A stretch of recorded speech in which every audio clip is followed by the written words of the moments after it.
Before we dive into one of the most powerful moments of reconciliation you've never heard about, drop a comment and let me know where you're watching from. Because what I'm about to share transcends borders, language, and even the deepest wounds of war.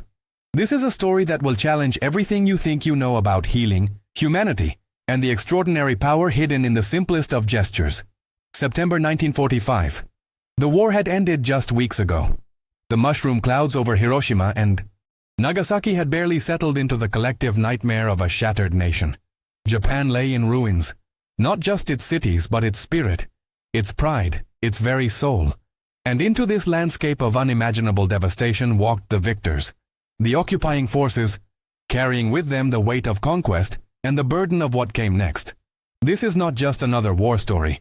This is the story of how a single cup of tea, mocked, rejected, despised, became the bridge between two worlds locked in hatred. And it all began with three words that would echo through history. That's dirty water. The protagonist of our story is Sergeant James Crawford, a 32-year-old British soldier from a small village in Yorkshire. But James was no ordinary soldier. Before the war consumed his youth, he had been a teacher, a man who believed in the power of words, culture, and understanding. His grandfather had been a tea merchant who traveled to India and Ceylon, and James had grown up surrounded by stories of distant lands, different customs, and the universal language of hospitality. When he enlisted, he carried with him not just a rifle but something far more subversive, a belief that even enemies were human beings capable of transformation. His commanding officers found him peculiar, too thoughtful, too gentle for a soldier. But James had survived 5 years of brutal combat, not by becoming harder, but by protecting the small flame of his humanity in the darkness. Now, stationed in Hiroshima, prefecture as part of the British Commonwealth Occupation Force, he faced his greatest challenge yet. Not how to fight, but how to heal. The orders were clear and practical: establish order, distribute supplies, manage the civilian population. But James saw something else in those orders. An opportunity. The Japanese civilians in the temporary settlement where he was stationed were broken, traumatized, and filled with a rage that had nowhere to go. They had lost everything: homes, families, their emperor's divinity, their nation's honor. And now they were at the mercy of the very people they had been taught to see as demonic barbarians. The tension was suffocating. British soldiers moved through the camps with rifles ready, and Japanese civilians averted their eyes, their faces masks of shame and suppressed fury. It was a powder keg waiting for a spark. One morning in late September, James did something that shocked everyone. He requisitioned the camp kitchen, commandeered a large kettle, and began setting up what he called a tea station in the center of the main square. His fellow soldiers thought he'd lost his mind. "Crawford, what the hell are you doing?" his lieutenant barked. "We're here to keep order, not run a bloody cafe." But James had received reluctant permission from his CO, who was curious enough to let this strange experiment proceed. As the morning sun broke through the clouds of dust and ash that still hung over the destroyed landscape, James began to brew. Not just any tea, but proper British black tea, strong, robust, with that distinctive amber color that had comforted soldiers through 2 world wars. He set out simple ceramic cups on a makeshift table, steam rising into the cool morning air, and waited. The reaction was immediate and hostile. A group of Japanese women, ranging from elderly matriarchs to young mothers clutching hungry children, approached the square. They had been queuing for rice rations, moving through the daily humiliation of dependence on their conquerors. When they saw the British soldier offering cups of hot liquid, their faces transformed, not with gratitude but with something far more complex: disgust, contempt, and the opportunity to reclaim a shred of dignity through mockery. These women were not simply antagonists, they were the embodiment of a culture's wounded pride, each carrying her own devastating story of loss. The first to speak was Keiko, a 45-year-old former schoolteacher whose husband and 2 sons had died in the war. Her elegant features were hardened by grief, and her traditional indigo kimono, though worn and patched, was worn with defiant grace. She had once taught her students about Japanese superiority, about the divine destiny of the empire. Now that world had been obliterated, but her pride remained, perhaps the only thing she had left. Beside her stood Yuki, younger, in her late 20s, whose burn scars from the bombing were still raw and angry on her arms. She had been beautiful once. Now she saw herself as a living monument to destruction, and her bitterness had curdled into a sharp, cutting cynicism. And then there was Fumiko, an elderly woman in her 60s who had been a tea ceremony master, a practitioner of chanoyu, the sacred art of tea that represented centuries of Japanese refinement, discipline, and spiritual depth. To her, what the British soldier was offering was more than just bad tea. It was a desecration. Keiko looked at the steaming cups and let out a sharp, derisive laugh that cut through the morning air like a blade. "What is that?" she said loudly in Japanese, knowing full well the soldier couldn't understand, but performing for the growing crowd. "That's not tea. That's dirty water. Look at it. Brown and murky like river mud."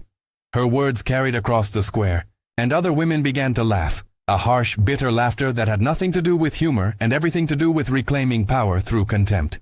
Yuki joined in, her voice dripping with sarcasm. "The British think they're so civilized, so superior, and they serve us this filth? Our tea is green, pure, refined. This looks like something you'd wash floors with." James stood there holding a cup, and the translation came through one of the civilian interpreters stationed nearby. A young Japanese man who looked terrified to be caught between two worlds. The soldier could have reacted with anger, could have asserted his authority, could have walked away. Instead, he did something that no one expected. He smiled, not a patronizing smile, but one of genuine warmth and deep sadness. He had learned enough Japanese phrases during his months of occupation to respond, his accent awkward but his intent clear. "Please, just try. It's not about the color. It's about sharing warmth."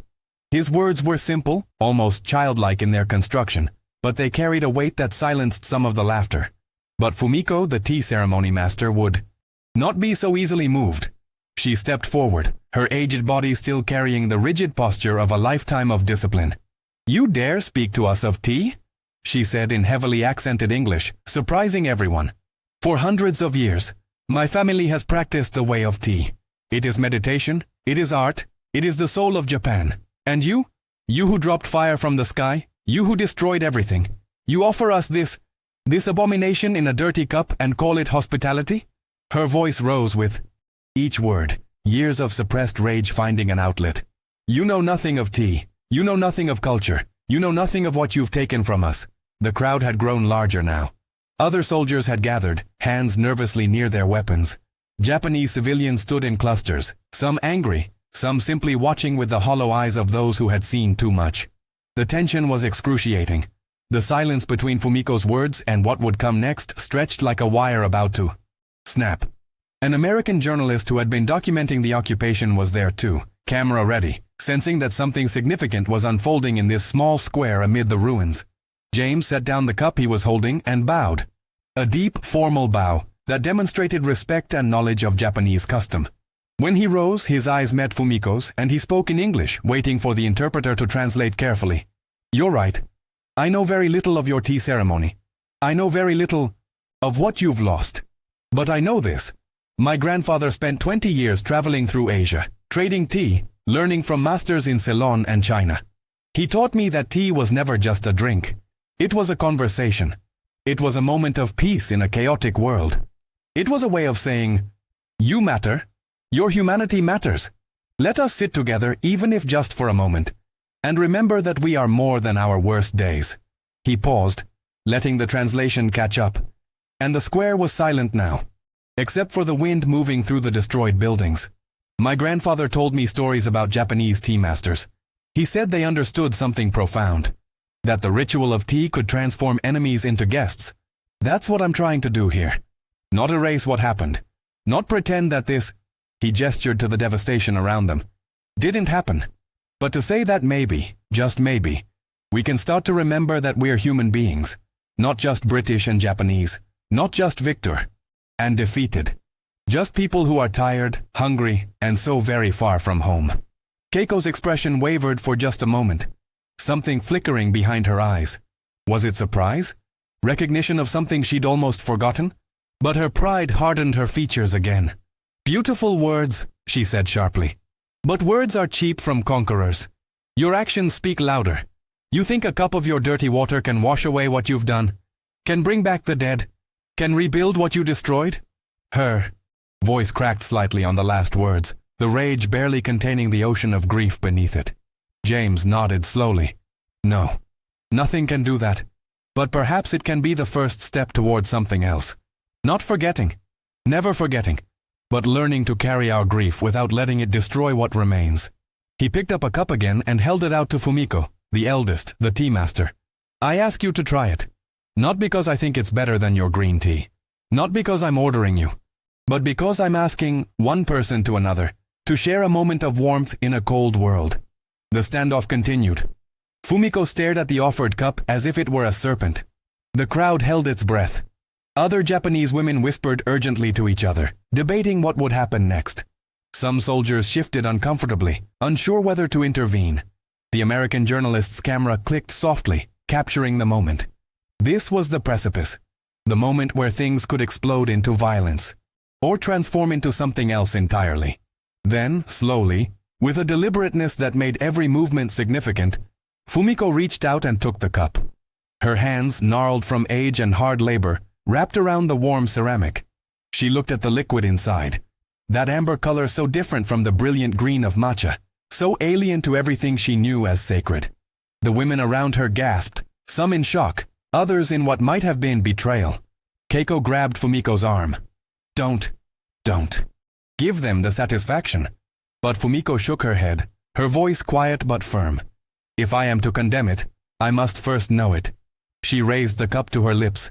The entire square seemed to hold its breath, the moment stretching into eternity. And then she drank. Not a tentative sip, but a real drink, letting the hot liquid fill her mouth, feeling its temperature, its texture, its taste. Her eyes closed. The seconds passed. When she opened them again, they were glistening with unshed tears, and her expression had completely transformed. She lowered the cup slowly, staring at it as if seeing it for the first time. It's, she began, her voice barely above a whisper. It's different. She took another sip, and this time a single tear did escape, tracking down her weathered cheek. It's not what I expected. There's a gentleness to it, a warmth. The tannins, they're strong but not bitter. There's comfort in it. She looked up at James, and in her eyes was something that shocked everyone. Recognition. This is also tea. Different from ours, yes, but it carries the same intention. The same gift of presence. The words hit the crowd like a shockwave. Keiko stepped back, her face a mixture of confusion and something that might have been fear. Fear that her armor of hatred might crack. You can't be serious, she hissed. It's just dirty water with leaves. Don't let them manipulate you with sentiment. But Fumiko held out the cup to her, and her voice, when she spoke, carried the authority of decades of teaching. Keiko-san, I have spent 50 years learning the way of tea. And I tell you now, this is not dirty water. This is an offering. And I was wrong to reject it without understanding. James watched this unfold with a mixture of hope and profound sadness. He reached into his uniform pocket and pulled out a small, worn leather notebook. May I share something? He asked through the interpreter. When Fumiko nodded, he opened it carefully. This notebook belonged to my grandfather. He wrote in it during his travels. There's an entry here from 1902, when he visited Kyoto. He read slowly, his voice thick with emotion. Today I attended a tea ceremony led by Master Tanaka. I understood little of the ritual, but I understood everything of the spirit. The master told me through an interpreter, when we serve tea, we serve our whole heart. The guest receives not just a drink, but our respect, our care, our wish for their well-being. In that moment, there is no high or low, no Japanese or foreign. There is only shared humanity in a bowl. Those words changed my grandfather's life. They changed mine. And they're why I'm standing here today, offering you tea. The revelation hit like a thunderclap. This wasn't just a soldier following orders or performing occupation duties. This was a man who had been shaped by Japanese philosophy, who carried Japanese wisdom in his heart, who understood what the ceremony meant. Fumiko's hands began to shake, and she sat down. The cup carefully before her knees buckled slightly. She bowed, not to the British soldier, but to the spirit of her own master's teachings that she'd almost abandoned in her grief and rage. But there was more. As the emotional impact of this first revelation settled over the crowd, another Japanese woman stepped forward from the back, an older woman with kind eyes who had been watching silently. She spoke urgently to Fumiko in Japanese, and the interpreter translated for James and the others. That name, he said, Master Tanaka. My grandmother was Master Tanaka's daughter. She told me stories of a British tea merchant who came to study, who was one of the few foreigners her father ever respected. She said he had a grandson who became a soldier, She always wondered what happened to him. The square erupted in shocked murmurs. James's eyes widened. Your grandmother was Master Tanaka's daughter? Then my grandfather knew your family. He wrote about her. He flipped through the notebook. With trembling fingers. Yes, here. Miss Tanaka served the tea with grace beyond her years. She told me that every bowl contains the entire universe if we're present enough to see it. That was your grandmother? The woman nodded, tears streaming down her face. Hi. And she would be devastated to know that I have lived in this camp, so close to someone carrying her father's teachings, and filled my heart with nothing but hatred. She turned to the other women, her voice breaking. Don't you see what we've become? We, who were taught that tea is about harmony, respect, purity, and tranquility. Wa, kei, sei, jaku. We have forgotten our own principles. This soldier has remembered them better than we have. Keiko stood frozen, her entire worldview cracking. The carefully constructed wall of rage and grief that had sustained her through the unbearable months since the surrender was crumbling. And she didn't know what would be left of her without it. Her voice, when it came, was raw and desperate. But they killed my sons. They killed my husband. How can I share tea with them? How can I forgive? James stepped forward, and now there were tears in his eyes too. I lost my brother at Dunkirk, he said quietly. My best friend died in Burma, probably fighting your soldiers. I've carried their deaths every day. And I don't ask you to forgive. I don't ask you to forget. I only ask that we acknowledge that continuing to hate, continuing to see each other as monsters instead of broken people, it doesn't honor our dead. It only creates more death, more brokenness. He picked up another cup and held it up to the light. This tea? It's not magic. It won't bring anyone back. But it's a start. It's saying, I see your suffering. I acknowledge it. And I offer you warmth anyway. Because that's what we have left to give each other. And then came the final revelation. The one that would completely transform the moment. From behind the gathering crowd, a small child emerged. A little Japanese girl, perhaps 6 years old, thin and ragged, with haunted eyes that had seen far too much. She walked directly to James, and to everyone's astonishment, he knelt down and spoke to her in Japanese. Not the halting phrases he'd used before, but fluent, natural Japanese. Hello, little one. Are you hungry? The child nodded, and he handed her a piece of chocolate from his rations, then poured her a cup of tea mixed with extra sugar and cooled with water. As she drank, she smiled. The first genuine smile anyone had seen on a Japanese child's face in that camp. The crowd was stunned into complete silence. Finally, one of the British soldiers spoke up, his voice full of amazement. Crawford, you never told us you spoke Japanese. James looked up, still kneeling beside the child. I didn't speak it, until 3 months ago. I've been taking lessons every night from one of the civilian teachers in the South Camp. I figured if I'm going to help rebuild this country, I should at least try. To speak its language, to understand its poetry, its literature, its heart. He stood, still holding the child's hand. This little one's name is Sakura, Cherry Blossom. She lost her entire family in the bombing. She's been living in the rubble, scavenging. One of the camp workers found her yesterday. I've been trying to find a family willing to take her in. Fumiko let out a sound halfway between a sob and a gasp.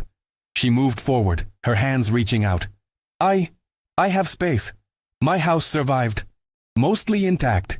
It's empty, so empty, since my son died. I could. She looked at the child, and something in her face softened, years of hardness melting away. I could care for her. If she would accept me. James gently guided Sakura toward Fumiko, speaking softly in Japanese, explaining that this kind woman wanted to help her. The child looked up at the elderly tea master with those old young eyes, and then, with the inexplicable wisdom of children, she took Fumiko's hand. The old woman collapsed to her knees, pulling the child into her arms, her body shaking with sobs.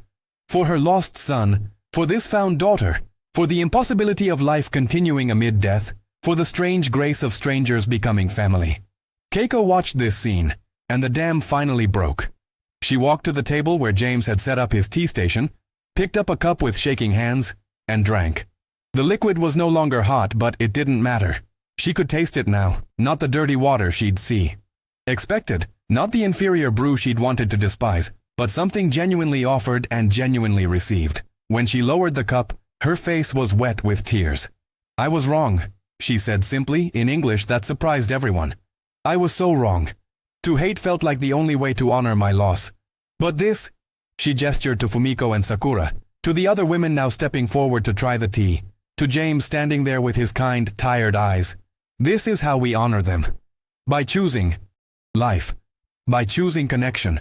By refusing to let the war take everything, including our humanity. Within minutes, the square transformed. Japanese women were lining up to try the British tea. Some hesitant, others curious. All of them participating in something that felt almost sacred. A breaking of bread, or in this case, a sharing of tea, across the deepest divide imaginable. British soldiers, following James's lead, began serving the tea with both hands, bowing slightly as they offered it, learning the small rituals of respect. The American journalist captured it all on film, knowing he was witnessing something extraordinary. Not the grand politics of occupation, but the intimate human miracle of reconciliation. As the afternoon wore on and the tea continued to flow, conversations began to happen. Broken, halting exchanges through interpreters, but real communication nonetheless. Stories were shared. Photographs of the dead were shown and honored. A British soldier taught some Japanese children a Yorkshire folk song. Fumiko began to explain the basic principles of the tea ceremony to James, who listened with the reverence of a devoted student. Keiko, her defenses finally down, told him about her sons, not just their deaths, but their lives, their dreams, their jokes. He listened and wept with her, offering no platitudes, just presence. The setting sun painted the devastated landscape in shades of gold and orange, and in that light amid the ruins, something impossible was being built. A bridge made of simple ceramic cups, amber liquid, and the willingness of broken people to reach toward each other across an abyss of pain. It wasn't the end of grief, it wasn't perfect forgiveness, but it was a beginning. A demonstration that even after the worst humanity can inflict on itself, there remains the capacity for grace. James stood back and watched as Fumiko served tea to one of his fellow soldiers, using the makeshift cups, but infusing the act with ceremonial intention. She showed him how to receive it properly, how to appreciate the moment. The soldier, a gruff Londoner who'd complained bitterly about the occupation duty, followed her instructions with surprising gentleness. When their eyes met over the shared cup, something unspoken passed between them. Acknowledgement, respect, the tentative beginning of understanding. This moment, this simple act of sharing tea, would ripple far beyond that square. The American journalist's photos would appear in newspapers around the world, sparking conversations about reconciliation and humanity in the aftermath of total war. Fumiko would adopt Sakura and raise her with love, the child growing up to become a bridge between cultures herself.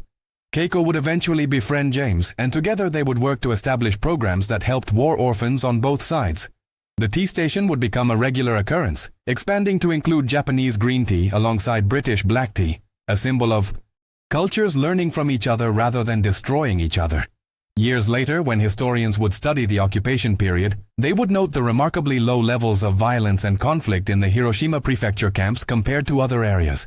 They would puzzle over it, creating theories about command structures and policies. But those who were there, who witnessed that September afternoon, knew the truth. Healing had begun not with policies or commands, but with a Yorkshire school teacher turned soldier who believed his grandfather's teachings about the power of tea to transform enemies into guests. The universal lesson embedded in this extraordinary true story speaks to the deepest truths about our shared human journey. Humility is not weakness. It's the strength to offer warmth even when you have every right to remain cold. To extend respect even when you hold all the power. To admit that you don't have all the answers, but you're willing to learn. James Crawford exemplified this in his quiet determination to connect, his willingness to study Japanese language and culture, his refusal to use his position of authority as an excuse to remain distant and superior. He understood that true leadership is not about domination but about service, not about imposing your way but about finding a way together. The transformative power of compassion and forgiveness cannot be overstated. Fumiko, Keiko, and the other Japanese women had every reason to nurse their hatred. They had lost everything to an enemy they had been taught to despise. Yet when offered genuine human connection, not pity, not condescension, but authentic respect and shared vulnerability, they found the courage to let their anger transform into something more life-giving. This doesn't mean their losses were less real, or their grief was diminished. It means they chose to honor their dead by affirming life, by refusing to let hatred have the final word. That choice made in a moment of Profound vulnerability is perhaps the most powerful testament to human resilience that exists. Faith and culture transcend appearances and assumptions. The British tea that looked like dirty water to Japanese eyes was revealed to carry its own depth, its own ritual, its own sacred intention. Similarly, the Japanese tea ceremony that might have seemed overly formal or rigid to British eyes was revealed to contain universal truths about presence, respect, and the transformation of simple acts into moments of grace. When we approach the unfamiliar with genuine curiosity rather than defensive superiority, when we're willing to taste before judging, to experience before condemning, we discover that humanity has found countless beautiful ways to express the same fundamental truths. We all seek warmth, connection, meaning, and dignity. The human capacity for redemption and transformation is limitless when we choose to engage with it. Keiko could have remained trapped in her grief-fueled rage, forever defined by her losses. Fumiko could have held on to her pride and cultural superiority, refusing to acknowledge worth in the enemy's traditions. James could have simply done his duty without ever reaching out with genuine compassion. But each of them, in their own way, chose the harder path, the path of opening rather than closing, of building rather than destroying, of remembering that even in war's aftermath, we remain capable of surprising each other with kindness. This story challenges us today, in our polarized world, to ask difficult questions. Who are the people we've decided to see as other? What assumptions are we making based on superficial differences? When have we dismissed something valuable because it didn't look the way we expected it to? Where in our lives might we offer tea, that is, genuine human connection and respect, instead of maintaining the comfortable distance of judgment and separation?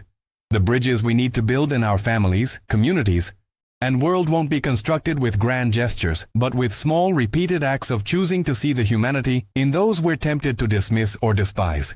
If this story moved you, if it challenged you, if it reminded you that transformation is always possible even in the darkest circumstances, I want to ask you to do something.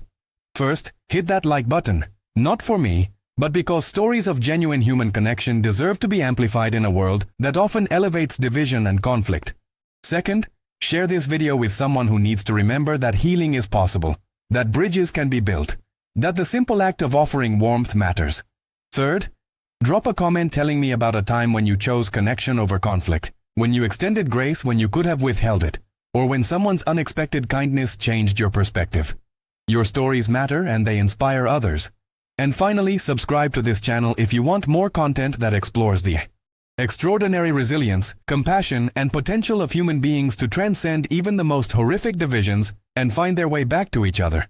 Remember, every interaction we have is an opportunity to offer tea, to extend warmth, respect, and genuine presence to another human being. It doesn't erase the past. It doesn't solve every problem. But it plants seeds of healing in places where only destruction seemed possible. And sometimes that's enough to change everything. The question is, who will you offer tea to today? Who is the person you've dismissed, judged, or kept at distance?